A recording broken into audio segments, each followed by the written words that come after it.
A device in which we produce a steam. ठीक है, अब स्टीम को प्रोड्यूस करना है मतलब हमें क्या चाहिए, एक क्लोज वेसल चाहिए, क्योंकि स्टीम की प्रॉपर्टी क्या होती है, जैसे जैसे स्टीम वाटर कन्वर्ट होता है स्टीम में, तो वो गैस क्या होगी, अगर ओपन सिस्टम होगा तो बाहर की तरफ रिजेक्ट होती जाएगी। अगर ये सिस्टम यस है मैम। आपका, ये कंटेनर है और आपने इसको ऊपर से कवर नहीं किया और यहाँ पे वाटर है और आप उसको हीट अप करते हो तो क्या होगा, स्टीम प्रोड्यूस होगी लेकिन वो एटमॉस्फेयर में रिजेक्ट हो जाएगी। तो हमें क्या करना पड़ेगा, एक क्लोज चैम्बर बनाना पड़ेगा ताकि स्टीम यहीं पर प्रेजेंट रहे, वो बाहर की तरफ एग्जॉस्ट नहीं हो। ना हो। जब जरूरत हो तब उसकी सप्लाई कर पाए, जब जरूरत नहीं हो तो वो स्टीम इसी के अंदर स्टोर्ड रहे। तो a close vessel in which we can produce a steam, वो स्टीम। क्या कहलाता है आपका, बॉयलर। बॉयलर। बॉयलर वो डिवाइस होती है जिसमें हम स्टीम को प्रोड्यूस करते हैं और इसके लिए वो क्लोज होना कंपलसरी होता है। अब ये जो स्टीम आप प्रोड्यूस कर रहे हो उसका यूज कहाँ कहाँ पर होता है, तो मैंने आपको कल भी बताया था कि फॉर्मेशन ऑफ स्टीम में कि जो भी स्टीम बनती है वो स्टीम इंजन में, स्टीम टरबाइन में, इंडस्ट्रियल पर्पस पर, शुगर मिल में बहुत सारी जगह पर यूज की जाती है। इस वजह से हमें स्टीम के लिए बॉयलर की जरूरत पड़ती है ना। पड़ती है। पड़ती है। इतना क्लियर है। अगर हमें बॉयलर यस बनाना मैम। है तो कहाँ पे बनाना है, उसके लिए कुछ सिलेक्शन क्राइटेरियाज होते हैं जिसके बेसिस पर हम बॉयलर को सेलेक्ट करते हैं। जैसे कि बॉयलर कई सारे तरीके के होते हैं, तो उसका प्रेशर कितना बनाना है, आपको कितने प्रेशर वाली स्टीम चाहिए, उसके बेस पर हम क्या करते हैं, बॉयलर को सेलेक्ट करते हैं। वर्किंग प्रेशर कितना है, क्वांटिटी ऑफ स्टीम कितनी प्रोड्यूस करनी है, जनरेशन रेट कैसा रखना है, हमारे पास कितना स्पेस है, उसके लिए कितनी एक्सेसिबिलिटी फॉर रिपेयर और इंस्पेक्शन है, जिस एरिया में उसको बनाया जा रहा है, या उसकी इनिशियल कॉस्ट कितनी है। बेसिकली अगर देखा जाए तो बॉयलर क्या होता है, एक बहुत बड़ा सिलेंडर टाइप का बनाना पड़ता है। ठीक है, अब अगर ये सिलेंडर बना रहे हो तो अब इस सिलेंडर के लिए आपको क्या चाहिए, एक फ्लोर एरिया चाहिए जिसमें आप बहुत सारा वाटर भर सको। अब ऐसा तो है नहीं कि 1 लीटर वाटर को आप स्टीम प्रोड्यूस करने में लगाओगे, हमें एक ऐसा नो मैम। चैम्बर चाहिए जिसमें हम टर्न ऑफ वाटर को क्या कर सकें, एक बार में स्टोर करके उससे स्टीम प्रोड्यूस कर सकें। तो ऑब्वियस सी बात है, इसका साइज क्या हो जाएगा, बहुत ज़्यादा बड़ा हो जाता है। तो अगर हमारे पास फ्लोर एरिया, अगर रिक्वायर्ड फ्लोर एरिया नहीं है तो हमें वहाँ पे ये बॉयलर बना सकते हैं क्या, नहीं बना सकते। इसकी इनिशियल सेटअप कॉस्ट भी ज़्यादा होती है क्योंकि सारा कंस्ट्रक्शन कॉम्पैक्ट होता है, कैसे एक दूसरे से हम डिफ्रेंशिएट करते हैं वो आगे पढ़ेंगे। लेकिन आपको बॉयलर भी चाहिए, बॉयलर के अंदर स्टीम भी चाहिए, वाटर भी चाहिए, और जिससे आप हीट दे रहे हो वो भी चाहिए। अब यहाँ पर मैं बाहर से कोई गैस तो चलाऊंगी नहीं, अगर मैं गैस जलाकर यहाँ पर स्टीम प्रोड्यूस कर रही हूँ तो फायदा क्या हुआ। तो हमें क्या चाहिए, हमें यहाँ पे कोल रखते हैं, कोल को जलाते हैं और कोल से वाटर हीट अप होकर किसमें कन्वर्ट हो जाता है, आपके स्टीम में कन्वर्ट हो जाता है। तो हमें बहुत सारी चीज़ें होती हैं यहाँ पर इनपुट के फॉर्म में, जिसके बेसिस पर हमें इसको डिफ्रेंशिएट करना पड़ता है। तो इनिशियल सेटअप कॉस्ट इसकी ज़्यादा होती है, ऑपरेटिंग और मेंटेनेंस कॉस्ट भी इसके ज़्यादा होती है क्योंकि एक के अंदर एक चीज़ें बनी होती हैं, तो उनको मेंटेनेंस प्रोवाइड करना हमारे लिए बहुत ज़्यादा मुश्किल हो जाता है। अगर मैं इसके क्लासिफिकेशन की बात करती हूँ तो क्लासिफिकेशन क्या होता है, according to the position of the cylinder.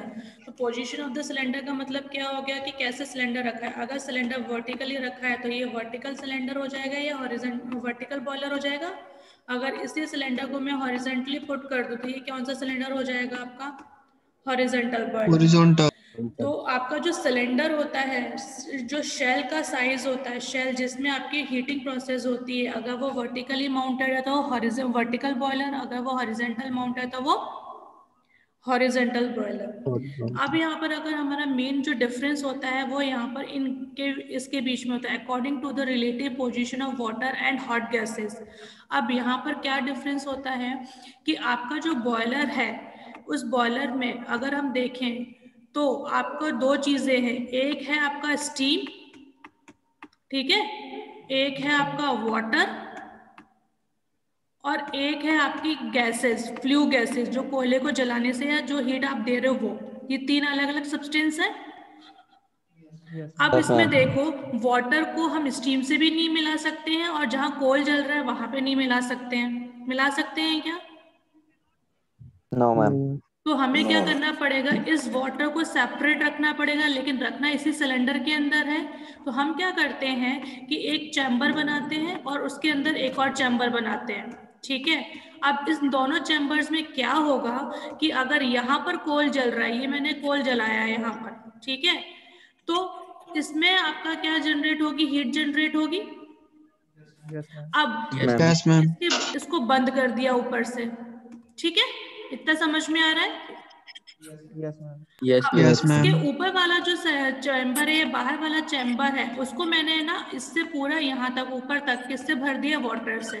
किससे फिट कर दिया, वाटर। ठीक है। अब क्या होगा, यहाँ पे जो हीट गैसेस होंगी वो इस चैम्बर के थ्रू या इस वॉल के थ्रू अपनी हीट किसको देंगे, वाटर को देंगी। वाटर गर्म होना स्टार्ट हो जाएगा। लेकिन इस वाटर को गर्म होने में टाइम कंज्यूम होगा, क्योंकि सिर्फ एक वॉल है जिससे के थ्रू आपका हीट का ट्रांसफर हो रहा है। हम क्या चाहते हैं कि वाटर जल्दी गर्म हो ताकि स्टीम का प्रोडक्शन रेट क्या हो जाए, बढ़ जाए। तो मैं क्या करूंगी, यहाँ पर कुछ इंक्लाइन ट्यूब्स लगा दूंगी। कैसे ट्यूब्स लगाएंगे हम, इंक्लाइन क्यों लगाएंगे, क्योंकि वाटर हमेशा हायर लेवल से लोअर लेवल तक बिना किसी एफर्ट के फ्लो कर सकता है। ठीक है। अब अगर यहाँ तक पूरे में वाटर फिल्ड होगा तो ऑब्वियस सी बात है, इन ट्यूब में पानी अपने आप, वाटर अपने आप फिल्ड अप हो जाएगा। अब वाटर को दो जगह से हीट मिल रही है। कहाँ से, एक तो इस चैम्बर में भी मिल रही है और एक ये ट्यूब में भी मिल रही है। तो आपका कॉन्सेप्ट क्या जनरेट हुआ कि ट्यूब के अंदर आपने क्या फ्लो करवाया, वाटर, और सराउंडिंग किससे हो गया, hot flow gases. Hot flow gases का मतलब जो भी बर्निंग गैसेस होती हैं उससे क्या हो गया, आपका वाटर सराउंडिंग हो गया। तो वो ट्यूब जिसमें वाटर ट्यूब के अंदर फ्लो करता है and surrounded by hot flow gases, तो वो कहलाता है आपका वाटर ट्यूब बॉयलर। कौन सा कहलाएगा, वाटर ट्यूब बॉयलर। ठीक है। अगर मैं इसका अपोज कर दूं, ट्यूब के अंदर फ्लो गैसेस कर दूं और सराउंडिंग बाय वाटर कर दूं, तो क्या हो जाएगा, वो फायर ट्यूब बॉयलर। दूसरा क्या बन जाएगा अपोजिट करने पे, फायर ट्यूब बॉयलर। डिफरेंस समझ में आया। Yes ma'am. क्योंकि यहाँ पे ये इंपॉर्टेंट क्वेश्चन है, write down the difference between fire tube boiler and water tube boiler. इसको हम आगे भी डिस्कस करेंगे, लेकिन फायर ट्यूब और वाटर ट्यूब का मतलब समझ में आ गया। If tube have a water particles, water से भरी हुई है और सराउंडेड बाय हॉट गैसेस है, तो वो क्या होगा, वाटर ट्यूब बॉयलर। और अगर ट्यूब के अंदर हॉट गैसेस है एंड सराउंडेड बाय वाटर है, तो वो क्या कहलाएगा, आपका फायर ट्यूब बॉयलर। क्लियर है, ये क्लासिफिकेशन समझ में आ गया, लिखने के लिए आता है।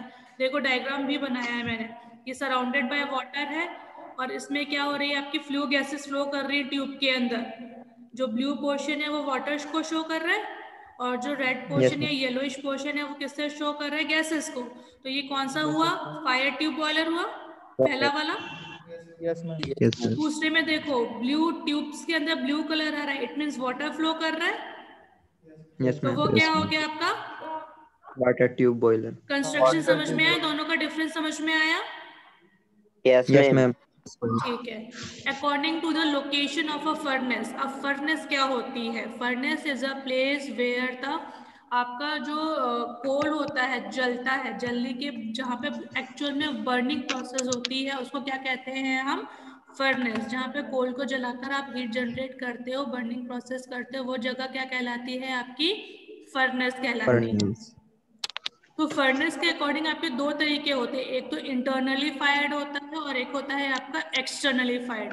जैसे मैंने अभी आपको जो डायग्राम बनाया था, तो मैंने क्या किया था, एक शेल लिया था, उस शेल के अंदर मैंने कोल को जलाया था। इस वाले शेल में कोल को बर्न कर रही थी ना मैं, हॉट फ्लू गैसेस अंदर थी। तो ये क्या हुआ, एक शेल के अंदर दूसरा शेल, इट मींस ये इंटरनली हो गया। अब अगर मैं कोल को यहाँ कहीं जलाऊं और फ्लू गैसेस को इसके अंदर फ्लो करवाऊं, तो ये क्या हो जाएगा आपका एक्सटर्नली। तो इंटरनली का मतलब है कि एक शेल के अंदर ही आपकी सारी प्रोसेस होती हैं, तो वो क्या कहलाता है, आपका इंटरनली फायर्ड बॉयलर। और अगर शेल के बाहर आपकी बर्निंग प्रोसेस होती है तो वो क्या कहलाता है, आपका एक्सटर्नली फायर्ड। बात समझ में आई। अब according to the number of tubes, number of tube का मतलब है कि शेल में वाटर को या ट्यूब फायर को फ्लो करवाने के लिए कितनी ट्यूब्स का यूज कर रहे हो। अगर मैंने एक ट्यूब लगाई है तो वो क्या कहलाएगा, आपका सिंगल ट्यूब बॉयलर। लेकिन अगर एक से ज्यादा, अगर 2 ट्यूब भी हैं तो वो क्या कहलाएगा, मल्टी ट्यूब में आ जाएगा। अगर सिंगल ट्यूब है तो ठीक है, लेकिन एक से ज्यादा जितनी भी ट्यूब्स होंगी वो क्या कहलाएगा आपका, multi tube tube boiler. Clear है? Yes ma'am. डायग्राम डिफरेंस समझ में आ रहा है इन सब में? Yes ma'am. आगे बढ़े। Yes ma'am. ठीक है, अब आता है according to the method of circulation of water. Circulation of water का मतलब क्या हो जाता है कि वाटर का सर्कुलेशन आप कैसे करा रहे हो। तो मैंने आपको कैसे सर्कुलेशन बताया था, अगर हम ट्यूब्स को स्ट्रेट रखेंगे, अगर वाटर वाली ट्यूब्स को स्ट्रेट रखा जाए तो इनमें वाटर इजीली फ्लो करेगा क्या? अगर ये बाहर वाले शेल में वाटर भरा हुआ है और स्ट्रेट ट्यूब्स है, अगर वाटर का लेवल यहाँ पर आ गया इस वाले पोर्शन पे, तो ट्यूब के अंदर वाटर फ्लो करेगा क्या? No ma'am. या इतना भी वाटर फिल्ड अप है तो वाटर इजीली फ्लो कर पाएगा क्या? No ma'am, easy. देखो, आपने क्या किया, अंदर ये कोल जल रहा है, ठीक है, इसके बाहर आपने क्या भरा, वाटर भरा। यहाँ पे वाटर है और यहाँ पे वाटर है। अगर मैं इस पूरे चैम्बर को वाटर से फिल्ड अप करती हूँ और यहाँ पर अगर ट्यूब में इंक्लाइन लगाती हूँ तो क्या होगा, वाटर हमेशा ऊपर से नीचे फ्लो करता रहेगा। Yes ma'am. अपने आप किसी भी फोर्स की जरूरत नहीं पड़ेगी। लेकिन अगर इसी को स्ट्रेट कर दिया जाए तो एक ड्यूरेशन के बाद आपको फोर्स लगाने की जरूरत बढ़ जाएगी। तो जब आपकी ट्यूब्स इंक्लाइंड होती हैं तो सर्कुलेशन ऑफ वाटर और स्टीम सभी चीजें कैसी होंगी, नेचुरल सर्कुलेशन होगा, क्योंकि इंक्लाइंड सरफेस होने से हमेशा हायर से लोअर की तरफ फ्लो होता ही है, ये नेचुरल फिनोमेना है, ठीक है। लेकिन अगर आपके ट्यूब स्ट्रेट है तो आपको इसको बताना पड़ेगा कि यहाँ से यहाँ फ्लो करना है कि यहाँ से यहाँ फ्लो करना है, तो वो कौन सा सर्कुलेशन कहलाएगा आपको, फोर्स सर्कुलेशन। ठीक है। Yes ma'am. फिर आता है आपका according to the use. According to the use का मतलब हो गया कि वो स्टेशनरी बॉयलर है कि मोबाइल बॉयलर है, एक जगह खड़ा हुआ बॉयलर है या एक जगह से दूसरी जगह मूव होने वाला बॉयलर है। तो बॉयलर कहाँ मूव होता है, बॉयलर तो हमने पढ़े सारे स्टेशनरी होते हैं, है ना। लेकिन जो पहले लोकोमोटिव इंजन बने थे, भाप के इंजन बने थे, ट्रेन जो आई थी, जहाँ कॉन्सेप्ट जनरेट हुआ था इंजन का, भाप के इंजन का, तो उसमें क्या होता था, भाप का इंजन मतलब steam engine.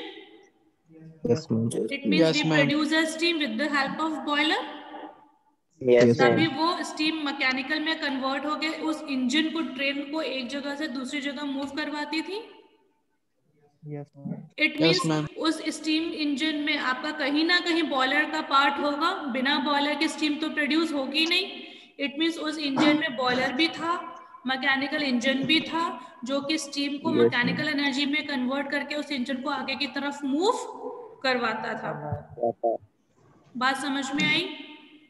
Yes ma'am. Clear हो गया सबको ये डिफरेंस, स्टेशनरी बॉयलर क्या होते हैं या मोबाइल बॉयलर क्या होते हैं? Yes ma'am. फिर हमने एक क्वेश्चन पढ़ा था कि right down the difference between fire tube and water tube boiler. Exam में पूछा जाता है कि क्या क्या डिफरेंस हो सकते हैं फायर ट्यूब और वाटर ट्यूब में।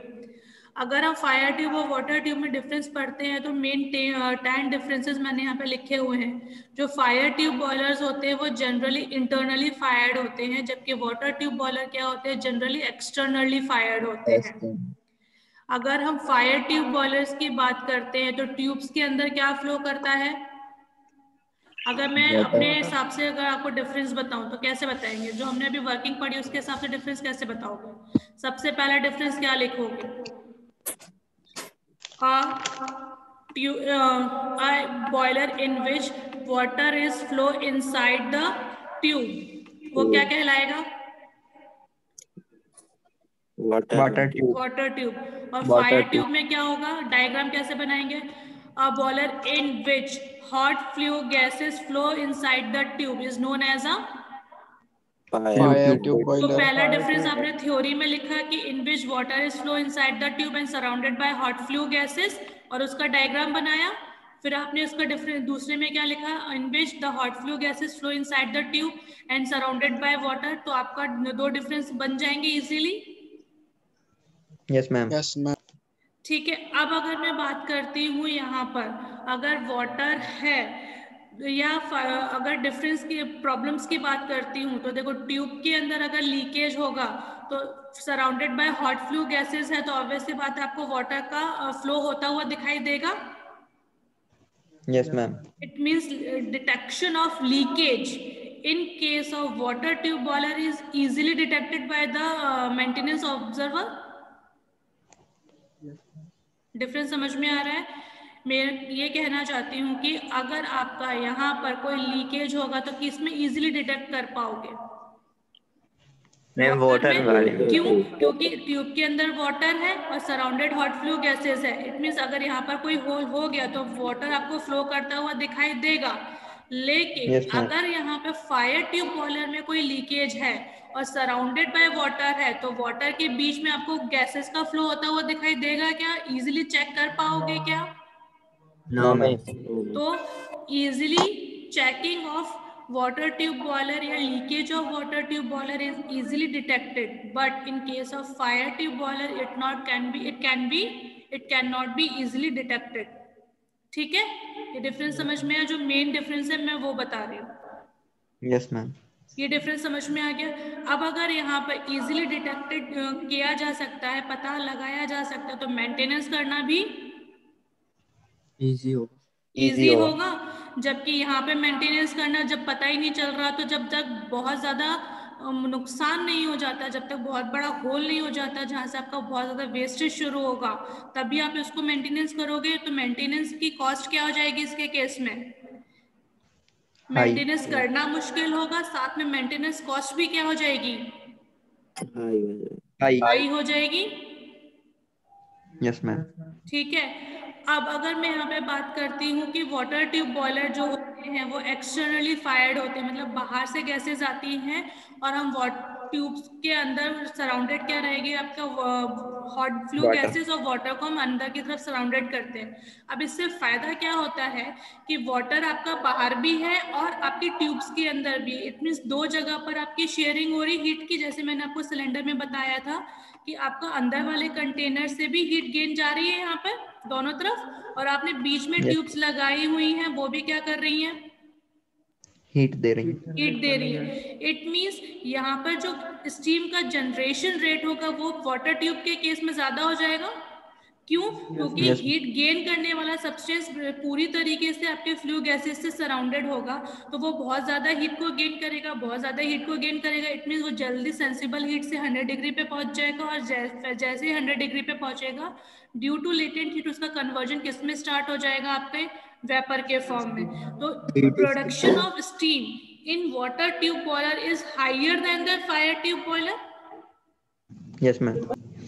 अगर इसी को मैं देखूं इस दूसरे डायग्राम में कि आपका पूरे में वाटर भरा हुआ है और आपके बीच में आपने क्या किया? फ्लू गैसेस डाली। ये आपका फ्लू गैसेस है और सराउंडेड बाय वाटर है। अब यहाँ पे देखो फ्लू गैसेस का अमाउंट तो बहुत कम है और वाटर पूरे में भरा हुआ है। जिसको हीट गेन करनी है वो सब्सटेंस बहुत ज्यादा है, तो वो पूरा वाटर एक साथ गर्म होना स्टार्ट होगा तो इसकी हीट तो बहुत कम पड़ जाएगी।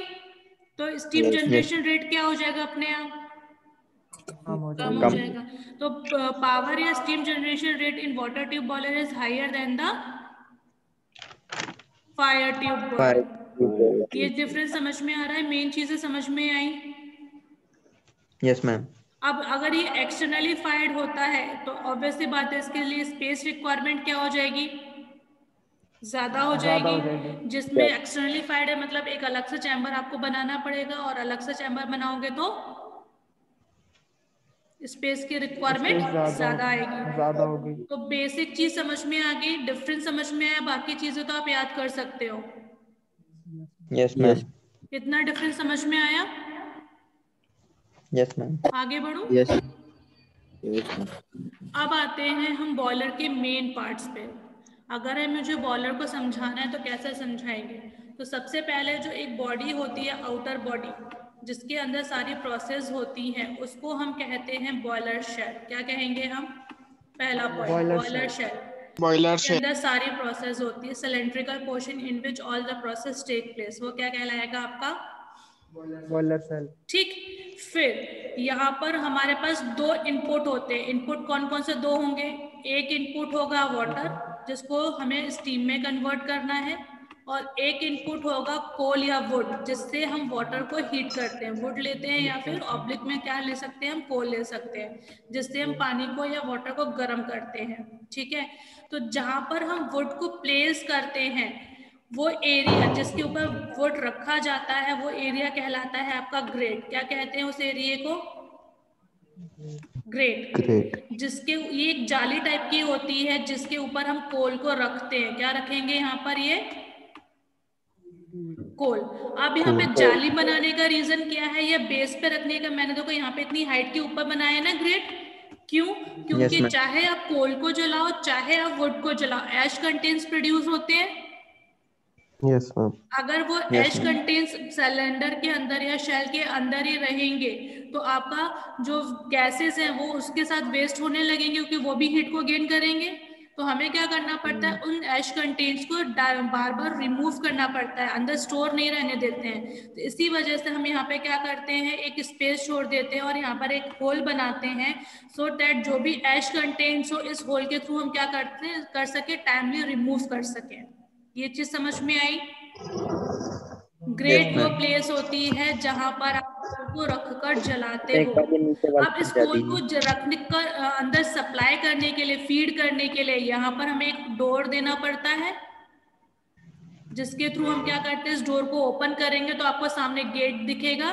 गेट के ऊपर हम कोल को फीड कर सकते हैं। तो ये समझ में आया? Yes ma'am. अब अगर मैं यहाँ पर कोल जलाती हूँ तो यहीं पर आपको फ्लेमिंग होते हुए दिखेगी, जलता हुआ दिखेगा। मैम डोर की वर्किंग क्या है? डोर तो यार उसको क्लोज करने के लिए होता है, जहां से आप कोल को फीड करते हो। गेट नहीं खोलोगे तो अंदर सामान कैसे डालोगे सप्लाई के लिए? और बंद नहीं करोगे तो एटमॉस्फेरिक एयर उसके ऊपर लगेगी, तो भी आपको नुकसान होता है। तो हमें क्या करना होता है, जब आपकी प्रोसेस चल रही होती है तो कोल फीड करने के बाद इस डोर को क्लोज कर देते हो, तो क्लोज चैम्बर में कन्वर्ट हो जाता है, सो दैट आगे की प्रोसेस आपकी कंटिन्यूएशन में चलती रहती है। अब कोल यहाँ पर अगर जलेगा तो यहाँ पर आपके इतने ही पोर्शन में क्या होगा, फ्लेमिंग होते हुए दिखाई देती है, कि पूरे सिलेंडर में फ्लेमिंग दिखेगी, जलता हुआ दिखेगा? सिर्फ नीचे नीचे ग्रेट एरिया पे दिखेगा ना? Yes ma'am. Yes ma'am. तो वो एरिया जहां पर आपको एक्चुअल बर्निंग होती है, किसकी? कोल की, फ्यूल की। वो एरिया जहां पर एक्चुअल बर्निंग होती है, वो एरिया कहलाता है फर्नेस। क्या कहलाएगा? फर्नेस। डिफरेंस समझ में है? फर्नेस क्या होता है? वो एरिया जहां पर आपका एक्चुअल बर्निंग प्रोसेस होती है, वो क्या कहलाता है आपका? फर्नेस। अब इस फर्नेस में यहाँ पर अगर मैंने एक चैम्बर में लिया फर्नेस को, यहाँ पे मैंने चिमनी लगा दी बीच में, तो गैसेस क्या होंगी? ये चिमनी लगा दी, यहाँ से गैसेस आएंगी, अपनी हीट यहाँ पे बाहर वाटर है उसको देंगी और चिमनी के थ्रू बाहर चली जाएंगी। Yes ma'am. है ना? तो अब मैंने यहाँ पे ट्यूब लगा दी, तो वाटर इन ट्यूब्स में आएगा इंक्लाइंड सरफेस पे। तो अब यहाँ पर देखो, इस वॉल से भी आपका क्या हो रहा है, हीट का एक्सचेंज हो रहा है, और इन ट्यूब्स में भी क्या हो रहा है, हीट का एक्सचेंज हो रहा है। तो जहां पर हीट का एक्सचेंज होता है वो एरिया कहलाता है आपका कंबशन चैम्बर। क्या कहलाएगा? वो पॉइंट यहाँ पे लिखा नहीं है, उसको लिख लेना। क्या कहलाएगा? Combustion chamber. फर्नेस जहाँ पे जो आपका कोल या वुड होगा वो जलेगा, बर्निंग होगा, वो क्या कहलाएगा? फर्नेस। जहाँ पे एक्सचेंज ऑफ हीट होगा वो क्या कहलाएगा आपका? फर्नेस। Sorry, combustion chamber. ठीक है, इतना समझ में आ गया? Yes ma'am. अब इस बॉयलर के ऊपर बहुत सी चीजें आपको लगी हुई दिखाई देती है, for the safety of the boiler और for the proper working. Safety of for a boiler का मतलब हो जाता है कि जैसे प्रेशर आपको पता होना चाहिए, अगर उसके कैपेसिटी से ज्यादा प्रेशर आपका बन गया तो बॉयलर में लीकेज होने के चांसेस क्या हो जाते हैं, बढ़ जाते हैं। तो आपको हमेशा प्रेशर पता होना जरूरी है। फिर आपको क्या पता होना जरूरी है कि वाटर का लेवल क्या है। अगर वाटर खत्म हो गया और आप कोयला जलाते जाओगे तो क्या होगा, एक्सेस में हीटिंग हो जाएगी, तो भी आपका नुकसान होगा। तो ये क्या चीजें बता रही हैं आपको कि वाटर के अंदर, सॉरी, बॉयलर के अंदर वाटर प्रेजेंट है या नहीं, कितना प्रेशर है या नहीं। तो ये डिवाइसेस क्या कर रही हैं, बॉयलर की सेफ्टी भी प्रोवाइड कर रही हैं और प्रॉपर वर्किंग भी प्रोवाइड कर रही हैं। तो वो डिवाइस जो बॉयलर की सेफ्टी एंड प्रॉपर वर्किंग के लिए यूज किया जाता है, वो डिवाइस क्या कहलाएंगी? आपकी माउंटिंग्स। क्या कहलाएंगी? माउंटिंग। वो डिवाइस जो बॉयलर की सेफ्टी और प्रॉपर वर्किंग के लिए यूज की जाती है, वो डिवाइस क्या कहलाती हैं? माउंटिंग्स। और ये सारी की सारी डिवाइसेस आपको बॉयलर शेल के ऊपर लगी हुई दिखाई देती हैं। ये आपको जितनी भी चीजें ऊपर लगी हुई दिखाई देंगी वो क्या कहलाएंगी? उनकी माउंटिंग्स। लेकिन एसेसरीज जो हम यूज करते हैं वो होती है for the increasing the efficiency of the boiler. Boiler की इफिशियंसी को इंक्रीज करने के लिए जो अलग से चीजें इसके साथ लगा दी जाए तो वो क्या कहलाएंगी? उसकी एसेसरीज। मतलब उसकी शो को इंक्रीज कर रहा है, उसकी इफिशियंसी को इंक्रीज कर रहा है, उसके कंस्ट्रक्शन को इम्प्रूव कर रहा है, तो वो डिवाइस क्या कहलाएंगी? आपकी एसेसरीज। क्योंकि यहाँ पे क्वेश्चन आता है write down the difference between mounting and accessories. तो mounting are the devices which are mounted on the boiler shell. It was used for the proper working and safety of the boiler. Without mountings boiler can not work. जब boiler आपका work नहीं करेगा बिना mountings के। But accessories are used to increase the efficiency of the boiler. Without accessories, boiler can work easily. It is the accessories which is are connected in a series or a parallel form. इसको अलग से आप series में या parallel boiler के connect करते हो तो वो डिवाइस क्या कहलाती है? आपकी एसेसरीज। इतना समझ में आया? मैम एग्जांपल के लिए ले तो एक्सेसरीज क्या होती है? एसेसरीज का अब देखो, अगर किसी बॉयलर की इफिशियंसी क्या होती है या किसी भी चीज की इफिशियंसी क्या होती है? Output upon input. ये होता है। अब हम यहाँ पे इनपुट क्या दे रहे हैं? कोल और वाटर। दो इनपुट है हमारे पास। आउटपुट हमारा कांस्टेंट है। क्या? हीट नहीं, स्टीम है ना। अब हम ये चाहते हैं कम कोल जले और ज्यादा स्टीम हो, है ना। दूसरा, वाटर जल्दी गर्म हो जिससे जल्दी स्टीम प्रोड्यूस हो। अब इन दोनों केस में क्या फंडा हो गया? अगर कोल है, कोल को कम जलाना है तो हम क्या करेंगे? जो हवा आती है, एटमॉस्फेरिक एयर होगी, अगर वो मॉइस्चर वाली एयर होगी तो कोल को एश कंटेंट ज्यादा देगा, हीट कम देगा। अगर वही गैसेस, एटमॉस्फेरिक एयर अगर गर्म होगी तो क्या होगा? कोल जल्दी चलेगा और जो हीट की कैपेसिटी होगी वो क्या हो जाएगी? उसकी इंक्रीज हो जाएगी। तो उससे क्या होगा? वाटर जल्दी गर्म होगा। इट मींस कोल का कंजप्शन रेट कम हो जाएगा और स्टीम का प्रोडक्शन रेट क्या हो जाएगा? ज्यादा हो जाएगा। लेकिन एटमॉस्फेरिक एयर को हम हवा में या एटमॉस्फेयर में तो गर्म नहीं कर सकते। हम क्या करेंगे? एक कोई डिवाइस बनाएंगे और उस डिवाइस के थ्रू क्या करेंगे? एटमॉस्फेरिक एयर को गर्म करेंगे। जैसे कि मैंने एक चैम्बर बनाया, इस चैम्बर में मैंने एक पाइप लगाया और इस पाइप में यहाँ से मैंने एयर को इनपुट किया। कौन सी एयर को? एटमॉस्फेरिक एयर को। और यहाँ पर मेरे पास कुछ गर्म गैसेस हैं। अगर यहाँ पे हॉट गैसेस होंगी तो क्या होगा? जो एटमॉस्फेरिक एयर इस ट्यूब में से फ्लो करेगी तो वो इससे आपकी हीट लेगी और किसमें हो जाएगी कन्वर्ट? हॉट गैसेस या गर्म गैसेस में कन्वर्ट हो जाएगी। अब इस गर्म गैस को मैंने कहाँ भेज दिया? ग्रेट पे। तो कोल जल्दी जलेगा या कोल की हीटिंग कैपेसिटी क्या हो जाएगी? आपकी इंक्रीज हो जाएगी। इट मींस इनपुट आपका कम हुआ, आउटपुट इंक्रीज हुआ with the help of this device. Yes ma'am. दूसरा, अगर मैंने यहाँ पे हॉट गैसेस थी लेकिन अब मैं यहाँ पे ट्यूब में क्या फ्लो करा दूं? वाटर, जो रूम टेम्परेचर पे था। अब अगर वो रूम टेम्परेचर वाला वाटर पहले इस चैम्बर में से निकलेगा तो ऑब्वियसली बात है उसका टेम्परेचर क्या हो जाएगा? इंक्रीज हो जाएगा। अभी इंक्रीज टेम्परेचर वाला वाटर अगर बॉयलर के अंदर जाके हीट अप होगा तो क्या होगा? अब आपकी जो प्रोसेस स्टार्ट होगी वो आफ्टर दिस टेम्परेचर स्टार्ट होगी। इट मीन्स आपका वाटर जल्दी गर्म हो जाएगा, कोल कम जलेगा, वाटर जल्दी गर्म होगा और स्टीम का प्रोडक्शन रेट भी क्या हो जाएगा? ज्यादा हो जाएगा। मतलब हम ये अलग से कुछ डिवाइसेस को जोड़कर आपकी इफिशियंसी को क्या कर रहे हैं? इंक्रीज कर रहे हैं। तो वो डिवाइस क्या कहलाएंगी? आपकी एसेसरीज। आई बात समझ में? Yes ma'am. डिफरेंस समझ में आ गया? Yes ma'am. Yes ma'am. इतनी चीजें ही आज पढ़ा रही हूँ। क्या क्या पढ़ाया आज मैंने? क्या क्या पढ़ा आज अपन ने?